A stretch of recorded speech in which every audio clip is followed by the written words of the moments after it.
stejný. Tak si přijdu jako každý ráno kolem tý 8 nebo spíš po 8 do třídy a jen co tam vkročím, už je mi to jasný.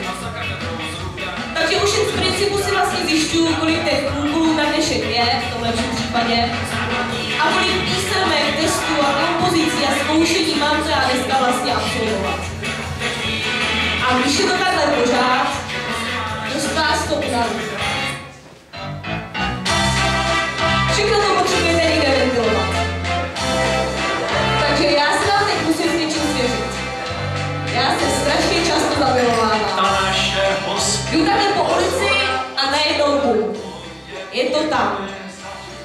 To pak jenom blbě stojím a koukám a v tu chvíli přestávám řešit cokoliv jiného. Čas si zastaví. Jsem tam jenom já a ona. Ta krásná a smyslná flaška. Plná té blahodárné tekutiny, která se jen tak líně převaluje, láká mě a vábí. Co už jsme spolu všechno prožili. Byly dny, kdy jsem s ní strávil většinu času. Jenomže víte co? Ona toho nikdy moc nenapovídala. Možná pro mě byla až moc dokonalá. Tak jsem během pár let zjistil, že tohle vážně nechci.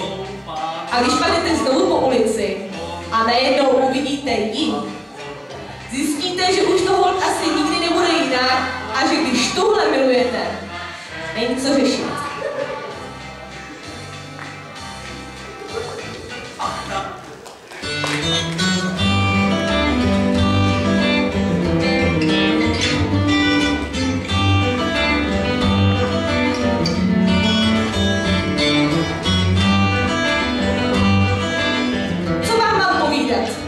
Potkali jsme se už tenkrát na základce. Dodnes jsem vděčný paní učitelce Výbusové, že nás tenkrát seznámila a občas mi to nedá a napíšu jí děkovný dopis za to, že my dva se vlastně známe. Mně bylo tenkrát 6. Na naší první schůzku si pamatuju tak živě, jako by to bylo včera. Stála tak bez hnutí, mlčela, abych jí pak mohl sám 1000krát rozpovídat. Scházeli jsme se pak každý týden v zušce. Na nic jsme si nehráli. Šlo to takhle pěkných pár let. Mluvila jen, když jsem chtěl, nehádala se. Byla vždycky tam, kam jsem jí postavil. Řeklo by se ideál. Sice nevím, jak je to možné, ale časem jsem zjistil, že hledám něco víc. A najednou, jako by někdo věděl, že právě tohle potřebuju, přišla ona. Hlučná, hravá, živá. Byla to láska na první poslech.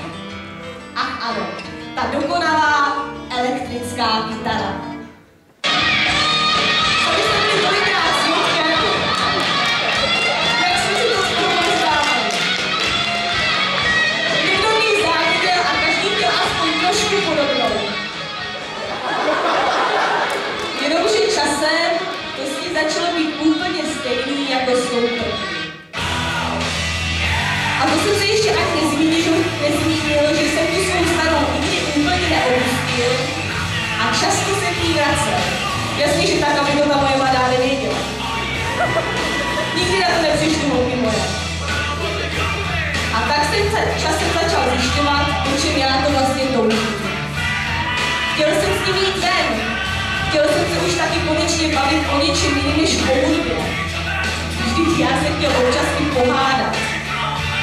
A pak jsem zmínil tady a najednou vím, že když tuhle miluješ, není co řešit.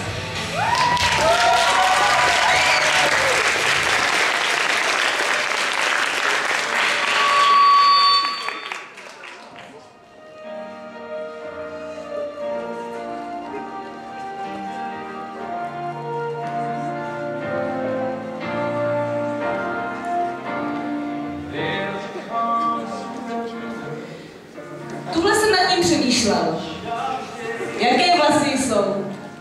Shrňme si to. Nedokážou říct, co vlastně chtějí, nedávají nám prostor na odpočinek a pořád po nás něco vyžadují. Standardně a dosti neoprávněně monitorují naše soukromí a musí pořád vědět, kde přesně jsme. Jen se na ně podívejte. Všechny tyhle jejich vlastnosti. Celkově není lehké být mužem. Když se na ní díváš, jsi nadržený. Když se na ní nedíváš, jsi divný. Když projevíš zájem, riskuješ, že tě odmítne. Když neprojevíš zájem, jsi chudák. Když jí pošleš zprávu, jsi trapný. Když jí nepošleš zprávu, jsi debil. Když chceš vztah, jsi otravný. Když nechceš vztah, jsi bezcitný. A ať uděláš cokoliv, jsi stejný jako všichni. A přesto všechno, když se na ně pak díváte, náhle prostě zjišťujete, že když je milujete,